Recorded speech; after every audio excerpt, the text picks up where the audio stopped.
বর্তমান পৃথিবীতে সুইসাইড ব্যাপারটা অনেক মাত্রায় বৃদ্ধি পেয়েছে।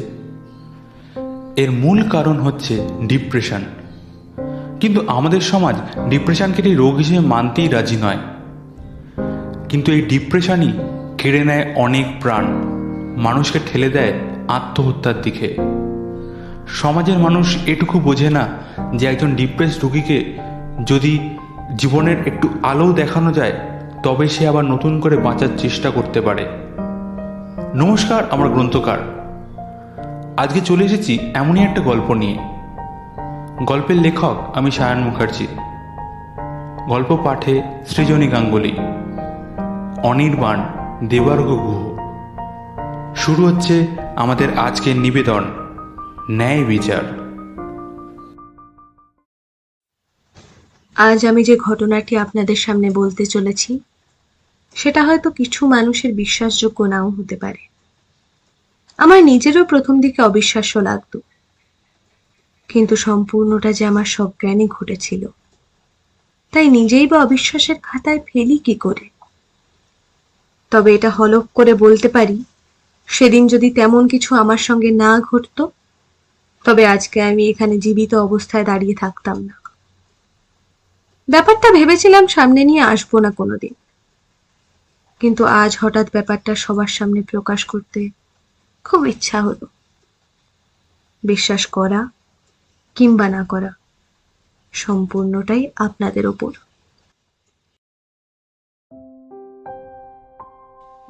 আমি মৌমিতা চৌধুরী, কলকাতা বিশ্ববিদ্যালয়ের বাংলা বিভাগের ছাত্রী ছিলাম।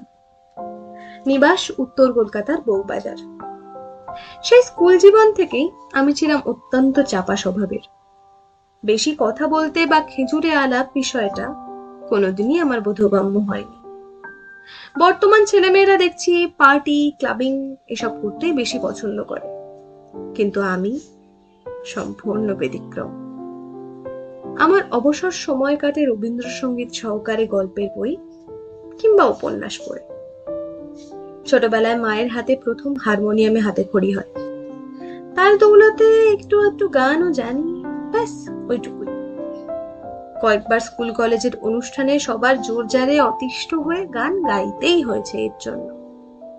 সেবার কলেজের ফেয়ারওয়েলে যেমন সবাই জোর করলো, নিজের খুব একটা ইচ্ছা না থাকা সত্ত্বেও স্টেজে উঠতেই হলো। সেবার গেয়েছিলাম রবি ঠাকুরের একটা গান। ভরা থাক, ভরা থাক, স্মৃতি সুধায় বিদায়ের পাত্রখানি। ভরা থাক, ভরা থাক, মিলনের উৎসবে তাই ফিরায় দিও আনি। ভরা থাক, ভরা থাক।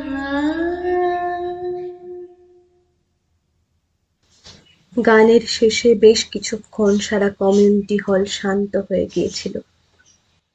প্রফেসর এবং ছাত্রছাত্রীদের চোখ ভিজে গিয়েছিল জলে। তারপর হাততালিতে ফেটে পড়েছিল সারা হল।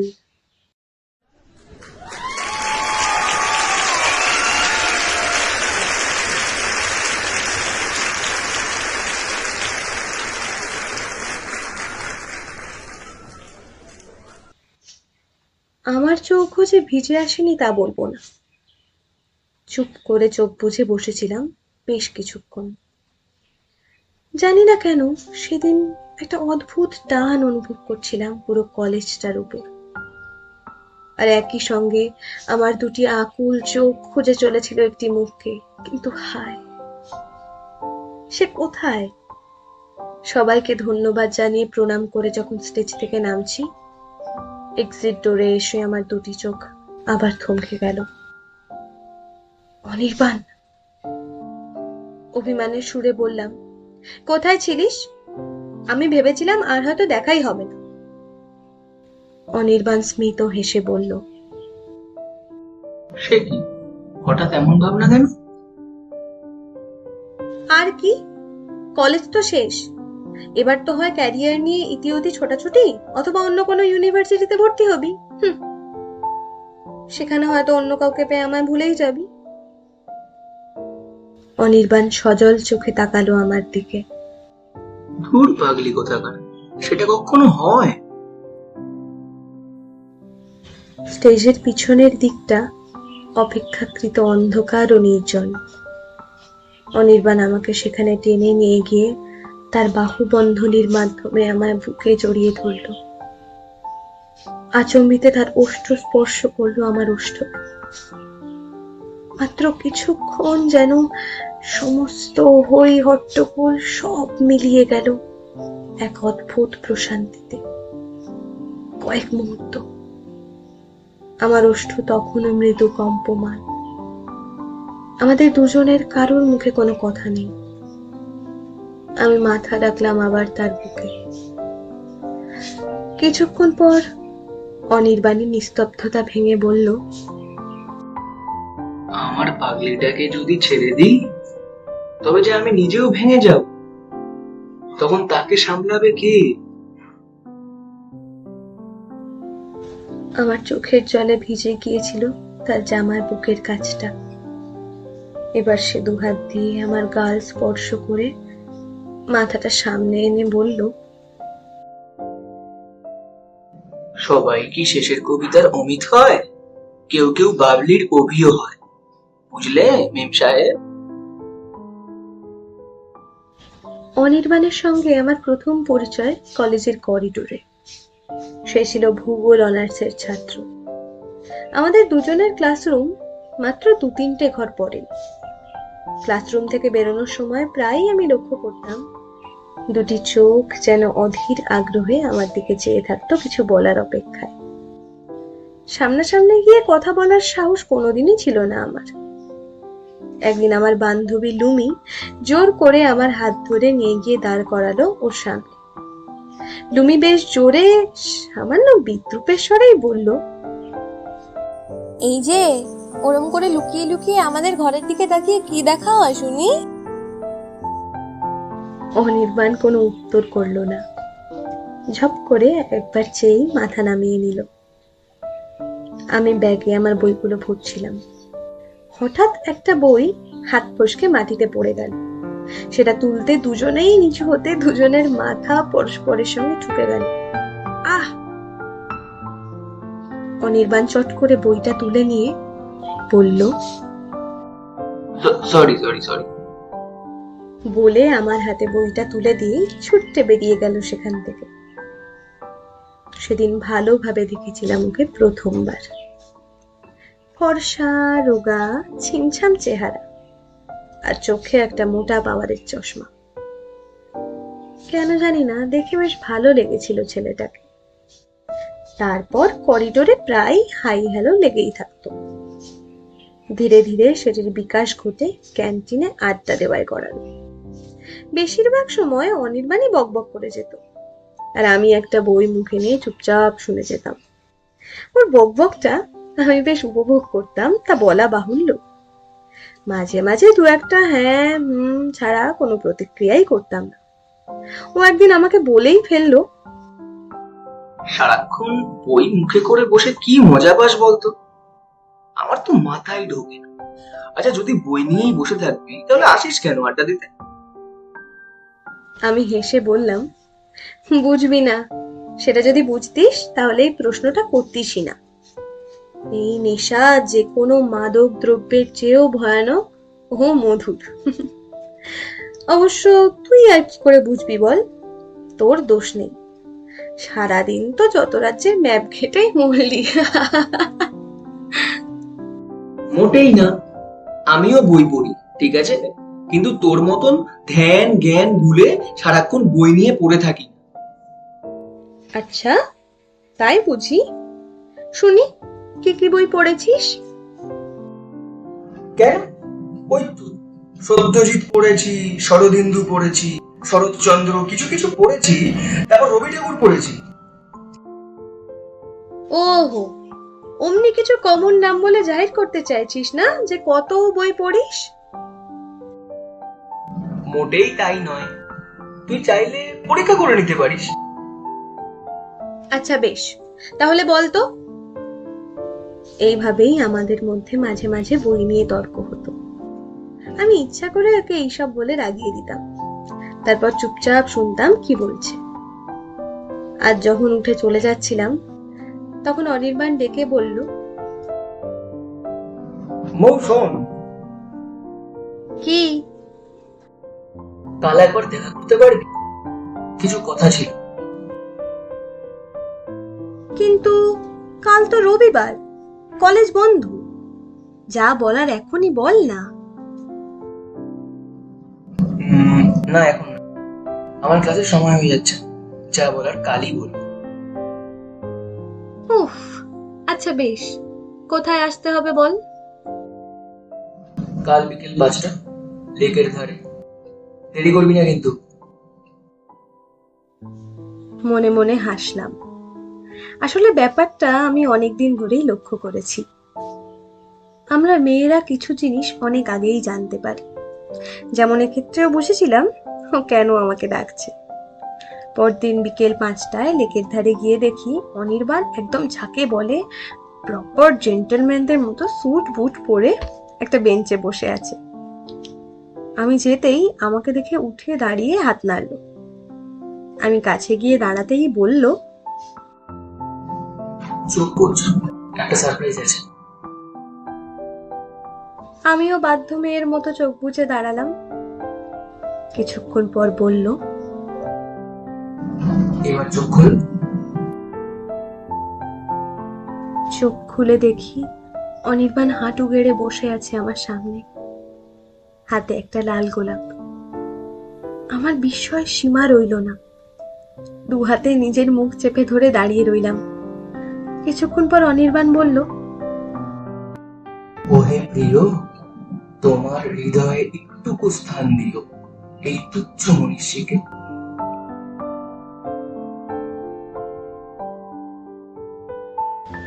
আমি জানতাম ও কি করতে ডেকেছে, কিন্তু এভাবে যে সেটাকে প্রতিস্থাপন করবে সেটা আমার অজ্ঞাত ছিল। আমি নিচু হয়ে দু হাতে জড়িয়ে ধরলাম তাকে। এ যেন পুরো গল্পের মতো। মিনিট খানেক দুজনের কারোর মুখে কোনো কথা নেই। অবশেষে অনির্বাণী নিস্তব্ধতা ভেঙে বলল, আর কতক্ষণ এইভাবে থাকবি শুনি? লোকে দেখছে কিন্তু। চমকে জ্ঞান হলো। তাই তো, এতক্ষণ বিষয়টা যেন মাথাতেই ছিল না। আমি আমার মতন মেয়ে সমস্ত লাজ লজ্জা ভুলে কোনো ছেলেকে এইভাবে জড়িয়ে ধরে বসে থাকতে পারি, এ যেন নিজেরও কল্পনার অতীত। তবে হ্যাঁ, অনির্বাণের সান্নিধ্যে এসে যে নিজের মধ্যে বেশ কিছু পরিবর্তন এসেছিল তা লক্ষ্য করেছিলাম বটে। এই ঘটনার প্রায় 2 বছর কেটে গেছে। আজ কলেজের শেষ দিন ছিল। ফেয়ারওয়েল অনুষ্ঠান শেষে অনির্বাণ বলল, একবার যাবি নাকি লেকের ধারে? আগে কলেজে তো তোকে রোজ দেখতাম, এখন না জানি আবার কবে সময় হবে। চল একবার গিয়ে বসে। আপত্তি করলাম না। সত্যি তো, আবার না জানি কবে দেখা হবে। গিয়ে বসলাম সেখানে দুজনে।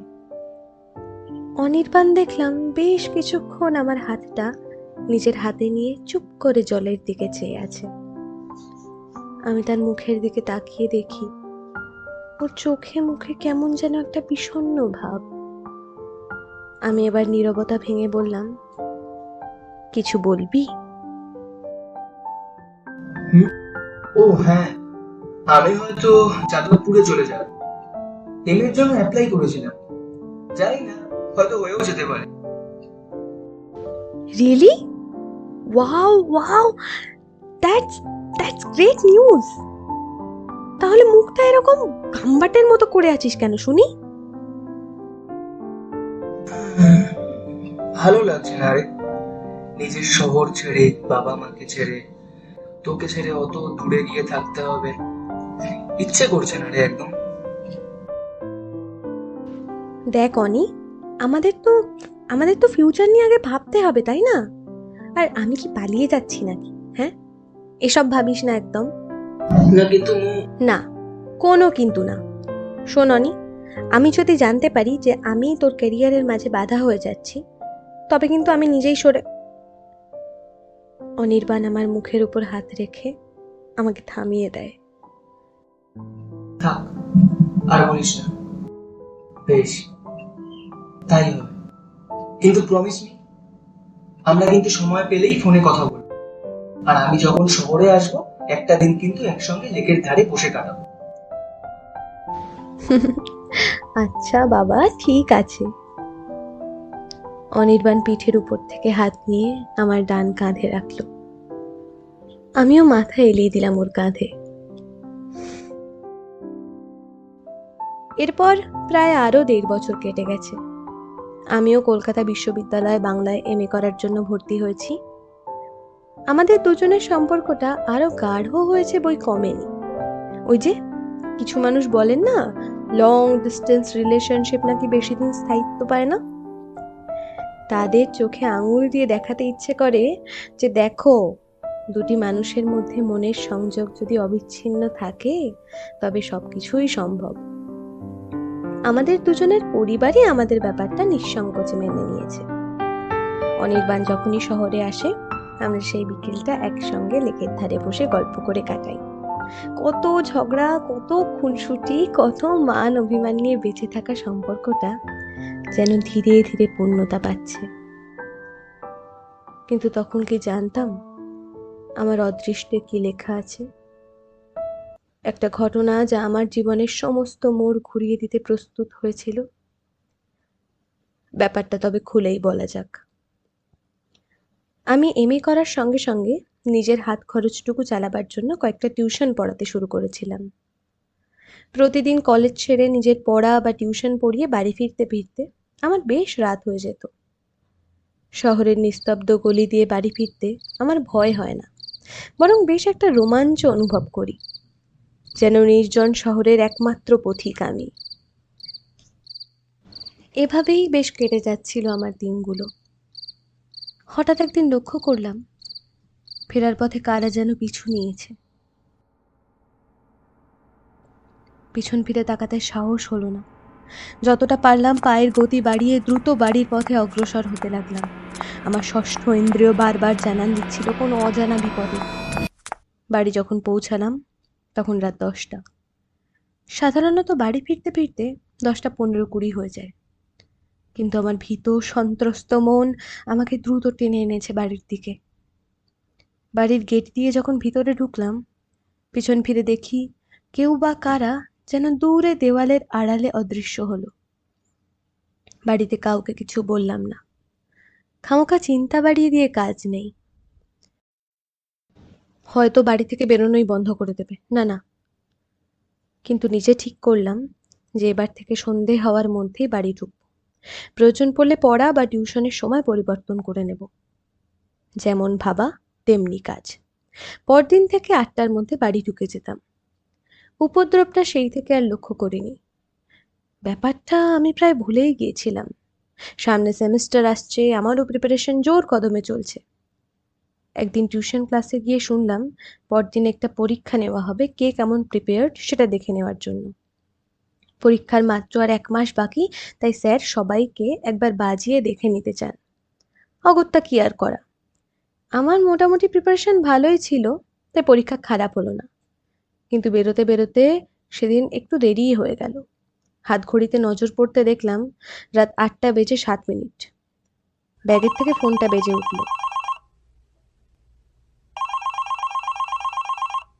হ্যালো, হ্যাঁ মা, হ্যাঁ হ্যাঁ হ্যাঁ বেরিয়ে গেছি, এই তো বাড়ির দিকেই হাঁটছি। ফোনটা আবার ব্যাগে ঢোকাতে একটা ল্যাম্পপোস্টের কাছে দাঁড়ালাম। ঠিক তখনই হঠাৎ পিছন থেকে একটা খসখস শব্দ আমার কানে এলো। পিছন ফিরতেই আবার সেদিনের মতো কেউ বা কারোর ছায়া অন্ধকারে অদৃশ্য হলো। আমার মনে আবার নতুন করে ভয়ের উৎপত্তি হলো।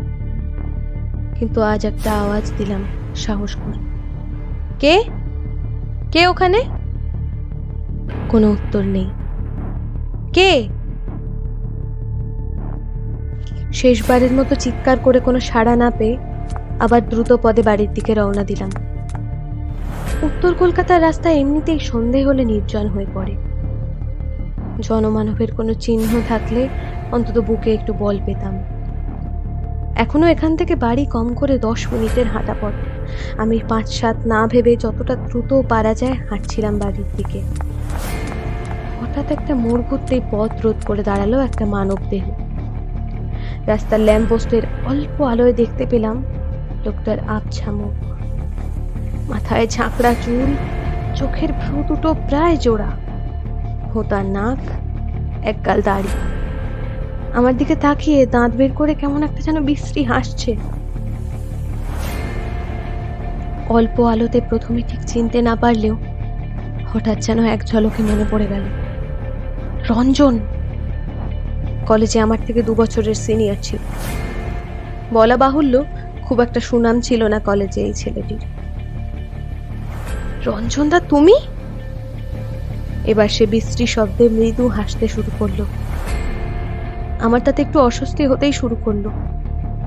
আমি একটু জোর গলায় বললাম, এইভাবে পথ আটকানোর কারণ কি? পথ ছাড়ো। তার মুখের হাসি যেন আরো উজ্জ্বল হলো। আমি পরোয়া না করে পাশ কাটিয়ে বেরিয়ে যাওয়ার চেষ্টা করলাম, কিন্তু রঞ্জন আমার হাত চেপে ধরে বিকৃত হাসতে হাসতে বলল, আরে আরে মামুনি, যাচ্ছ কোথায়? তার মুখ থেকে বিশ্রী মদের গন্ধ সপাটে আমার নাকে এসে পড়ল। হাত ছাড়ো রঞ্জনদা। আজ তো ছাড়বো না মামুনি। সেদিন তোর জন্য আমার সারা ক্যাম্পাসের সামনে অপমানিত হতে হয়েছিল।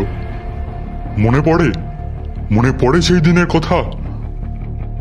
মনে না থাকার কিছুই নেই, কারণ সেদিন যে ঘটনাটা ঘটেছিল অন্তত একটা মেয়ে সেটা কোনোদিনই ভুলবে না। তখন আমি সবে সেকেন্ড ইয়ারে উঠেছি। আগেই বলেছি যে আমি বই নিয়ে পড়ে থাকতেই বেশি পছন্দ করতাম। অফ পিরিয়ড ছিল, আমি একটা বই নিয়ে ক্যান্টিনে বসেছিলাম। কথা ছিল অনির্বাণের সাথে দেখা করার। হঠাৎ কিছু কটু শব্দ আমার কানে আসে। সেটা যে আমাকে উদ্দেশ্য করে বলা হচ্ছিল সেটা হলপ করে বলতে পারি, কিন্তু আমি পাত্তা না দিয়ে বইয়ের দিকে মনোনিবেশ করেছিলাম। হঠাৎ এই রঞ্জন তার সমস্ত সীমা পেরিয়ে আমার হাত থেকে বইটা কেড়ে নিয়ে তীব্র অশ্লীলতা করতে শুরু করে। আমি স্বাভাবিকভাবে ভীষণ ভয় পেয়ে গিয়েছিলাম। ঠিক সেই সময় ক্যান্টিনে প্রবেশ করে অনির্বাণ। আমার ওরকম অসহায়তা দেখে তার মাথায় রক্ত চড়ে যায়। সে দিক বিদিক জ্ঞান শূন্য হয়ে সোজা ঘুষি চালায় রঞ্জনীর মুখে। তারপর বলে, ফের যদি তোকে বইয়ের আশেপাশেও দেখি তাহলে কিন্তু ফল এর থেকেও খারাপ হবে বলে দিলাম। রাগে গজ গজ করতে করতে সে বলে ওঠে, দেখে নেবো শালা, চল রে। তারপর 2-3 জন ছেলেকে নিয়ে সে বেরিয়ে গেল সেখান থেকে। আমি ভয়ে আত্মহারা হয়ে দাঁড়িয়েছিলাম টেবিলের পাশে। অনির্বাণ মাটিতে পড়ে থাকা আমার বইগুলো তুলে নিয়ে আমার ব্যাগের উপর রাখলো। তারপর এগিয়ে এসে জড়িয়ে ধরলো আমাকে। আমি তখন প্রায় কেঁদে ফেলেছিলাম। থরথর করে কাঁপছিলাম ওর বাহু বন্ধনীর মধ্যে। সে আমার কপালে চুম্বন করে বলে, কিচ্ছু হয়নি, আর ভয় নেই। এই দেখ, আমি তো আছি।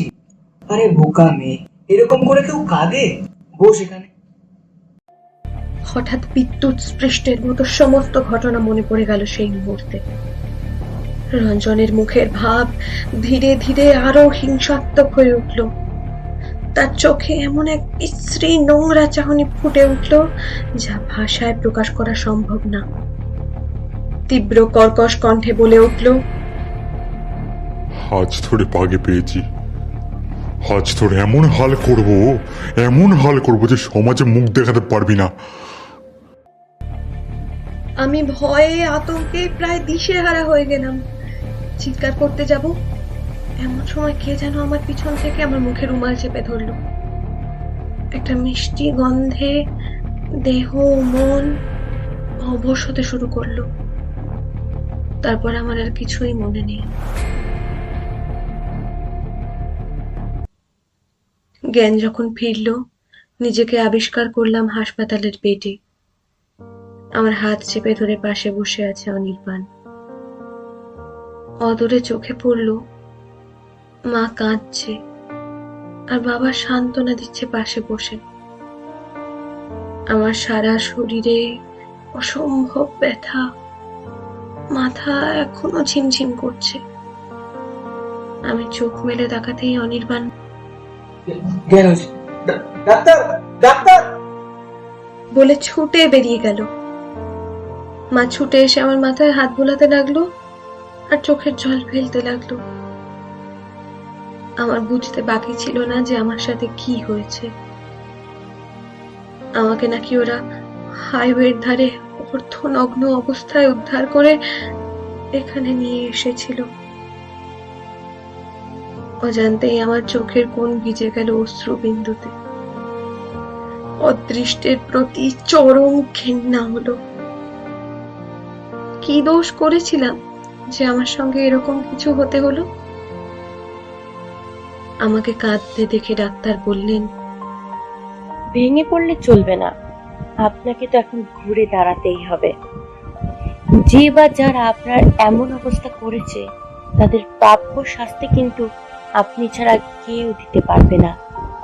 আমি নিজে একজন মহিলা, তাই আমি বুঝতে পেরেছি যে আপনার মধ্যে কি চলছে, কিন্তু আপনাকে লড়তে হবে, হবেই। মা, বাবা আর অনির্বাণের দিকে তাকিয়ে বললেন, একটু সামলে রাখবেন কয়েকটা দিন। অবশ্য যদি আমার কথা শোনেন তবে আমি বলবো কিছুদিন কাউন্সেলিংয়ে দিতে, কিন্তু পুরোটাই আপনাদের ওপর। বাড়ির সকলে সহমত পোষণ করলো। একটু পর সকলে বাইরে গেলে অনির্বাণ একা এলো আমার কাছে। আমার চোখ থেকে তখনও অজস্র ধারায় অশ্রু বর্ষণ হচ্ছে। অনির্বাণ রাগত স্বরে বলল, যে তোর এই অবস্থা করেছে তাকে আমি শেষ করে ফেলব। তুই শুধু একটু বল, তুই কি দেখেছিলি তাকে? কে সে? আর নাচে না হলেও ক্ষতি নেই, আমার একজন বন্ধু আছে, ভালো ছবি আঁকে। তুই মুখের বর্ণনা দিলে সে এঁকে দিতে পারবে। তুই শুধু একটু বল, তুই কি চিনিস নাকি চিনিস না? আমার মুখের থেকে কোনো শব্দ বেরোলো না। বেশ কিছুবার জিজ্ঞাসা করার পরও যখন সে উত্তর পেল না, তখন আবার এসে আমার হাত চেপে ধরলো। আমি আবার কেঁদে ফেললাম। ক্রন্দন জনিত স্বরে তাকে বললাম, তুই যা অনির্বাণ, তুই যা, আমার সঙ্গে থাকিস না। আমি অপবিত্র, আমার সংস্পর্শে থাকাও পাপ। আমি আর বাঁচতে চাই না। কান্না যেন ঠিকরে বেরোলো আমার চোখ থেকে। আমার মুখটা অন্যদিকে ঘুরিয়ে রেখেছিলাম আর চোখ বন্ধ ছিল। অনির্বাণ আমার চোয়াল ধরে মুখটা তার দিকে ফেরালো, তারপর বলতে লাগলো, দাদা আমার দিকে, এটা আমার মুখ নয়। আমার মুখ তো হারতে শেখেনি, হারতে জানেন। আর তোকে যদি ছেড়ে যাওয়ার কথা বলিস তাহলে তো আমাকেও যে মরতে। না না না না, এসব বলিস না প্লিজ, এরকম তো বলিস না। তাহলে তুই এসব বলবি? একবারও ভেবে দেখেছিস তুই চলে গেলে কাকু কাকিমার কি হবে? হওয়ার আর কি বাকি আছে বলতো? হ্যাঁ, যা হওয়ার তো হয়েই গেছে। সমাজে মুখ দেখাবার জোর রইল কই আর? হ্যাঁ, কোথায়? না না, এখনো কিচ্ছু হয়নি। তোকে লড়তে হবে। তুই লড়ে একটা দৃষ্টান্ত হবি, যাতে পরবর্তী ক্ষেত্রে কেউ এমন কিছু করতে গেলে দুবার ভাবে, তাদের মনে যেন একটা ভয় থাকে। তুই শুধু লড়ে যা, আমি সারা জীবন তোর পাশে আছি, ছিলাম, থাক। কিছুক্ষণ পর পুলিশ ইন্সপেক্টর এলে নানা জিজ্ঞাসাবাদ করলেন। আমার যতটা মনে আছে সবটা বললাম। তাকে চিনি কিনা জিজ্ঞেস করতে আমি বললাম চিনি।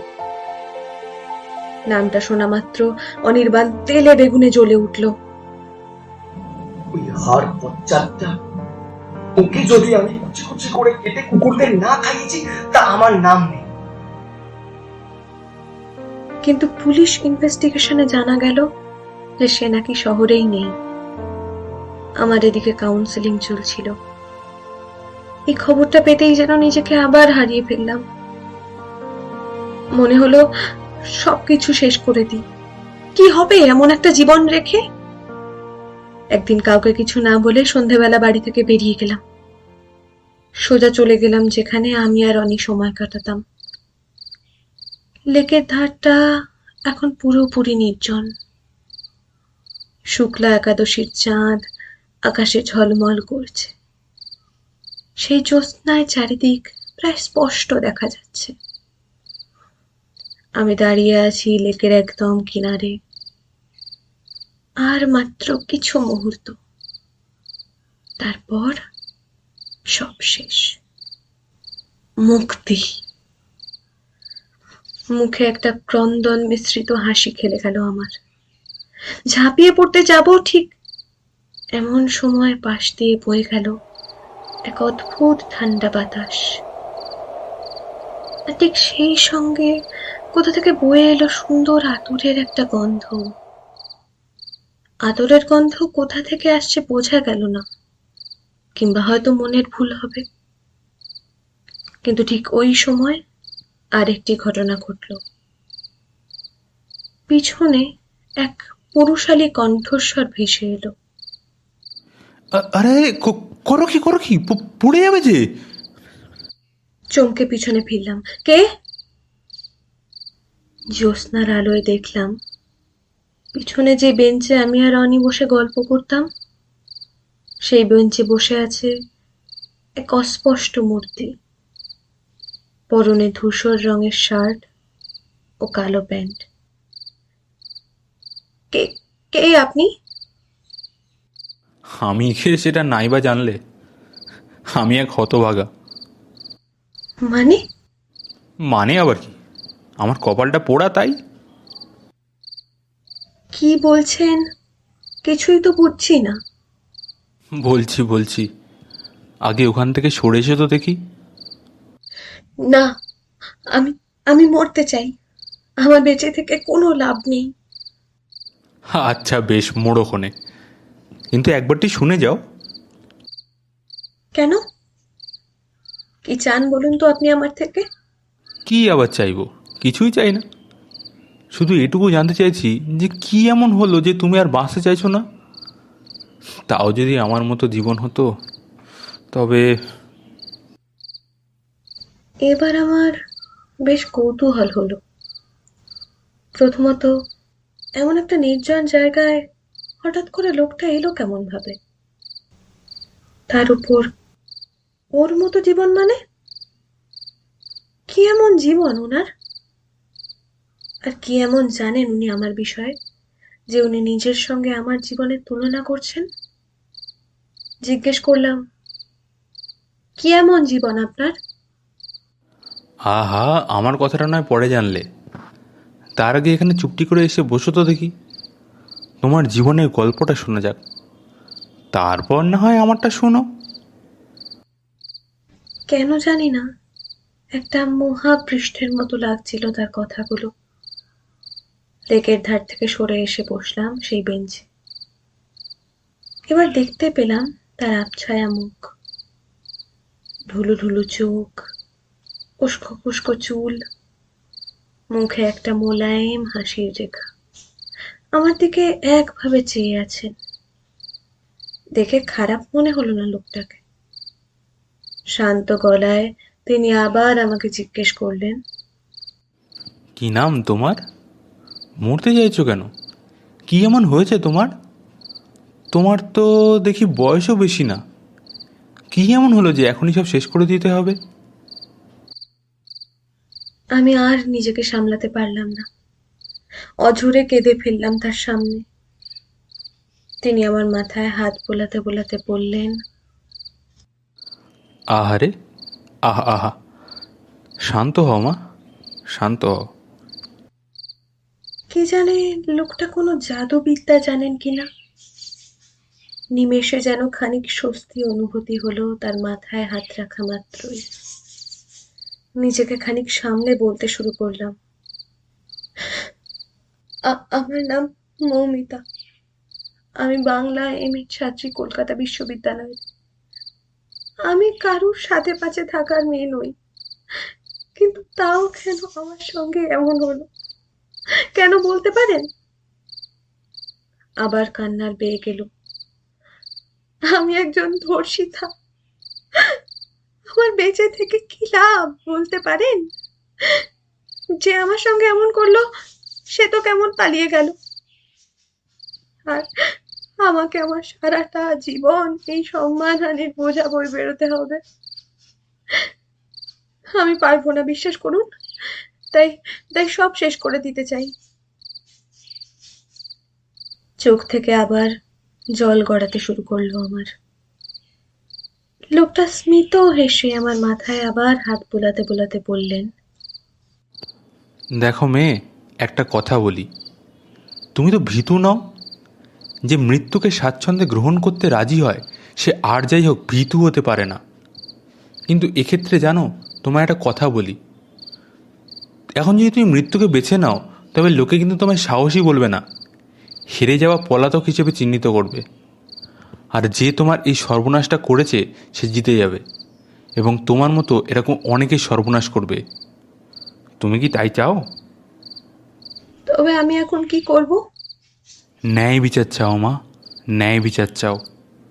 তোমাকে যে লড়তে হবে, হেরে যেও না, তুমি জিতবেই। আমার আশীর্বাদ রইল, ঈশ্বর তোমার মঙ্গল করুন। আমার মধ্যে কোথা থেকে হঠাৎ সাহস এসে গেল। বারবার তার একটা কথা প্রতিধ্বনিত হতে লাগলো, হেরে যেও না, তুমি জিতবেই, তুমি জিতবেই। এবার আমি তার দিকে তাকিয়ে বললাম, আর আপনার গল্পটা, সেটা তো কই বললেন না? লোকটা একটা দীর্ঘশ্বাস ফেলে বলল, আমার গল্প সে থাক না, সে আর শুনে কি হবে।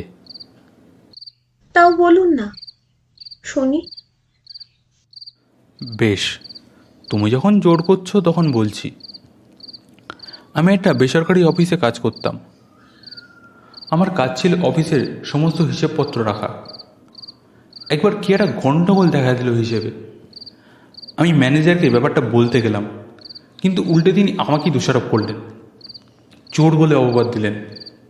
আমি ম্যানেজারকে কত করে বোঝালাম যে আমি যদি টাকা নিয়ে থাকি তাহলে আমি কেন উপজে যাব তার কাছে, কিন্তু তিনি কোনো কথাই শুনতে রাজি নন।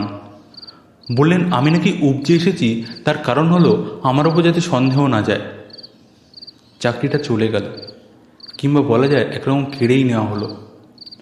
তখন আমি সবাই বাড়ি কিনেছি, ইএমআইয়ের জন্য মাইনের সমস্ত টাকাই প্রায় চলে যায়। এমতো অবস্থায় এইভাবে চাকরি চলে যাওয়া, এত বড় অপবাদ আমি কিছুতেই মেনে নিতে পারছিলাম না। সেদিন আমিও এসে ওইখানটায় দাঁড়িয়েছিলাম, যেখানটায় তুমি একটু আগে দাঁড়িয়েছিলে। তারপর তারপর তারপর মৌ, হঠাৎ সেই সময় অনির্বাণের গলা শুনতে পেলাম। চমকে পিছনে ফিরলাম, দেখলাম অনির্বাণ হাঁপাতে হাঁপাতে আমার দিকেই আসছে। আমি জানতাম তোকে এখানেই পাবো। ওহ, ওই হাত বজ্জারটা ধরা পড়েছে, কিন্তু তুই এখানে একা একা কি করছিলি? একা? একা কোথায়? আমি তো সামনে ফিরে দেখি বেঞ্চে কেউ নেই। সেই ঠান্ডা হাওয়া আর আতরের সুগন্ধটা আবার নাকে এলো। অনির্বাণকে আমি পুরো ঘটনাটা বললাম।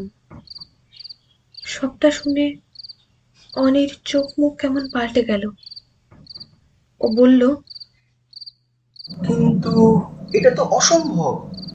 তুই যা বলছিস সেটা শুনে তো মনে হচ্ছে আমাদের পাড়ার শিবরতন বাবু। উনি আমাদের পাড়াতেই একটা নতুন বাড়ি কিনেছিলেন, কিন্তু উনি তো 2 বছর আগে মারা গেছেন।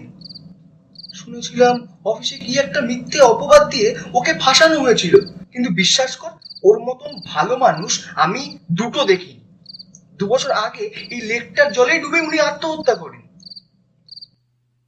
আমার সারা শরীরে কেমন যেন শিহরণ খেলে গেল।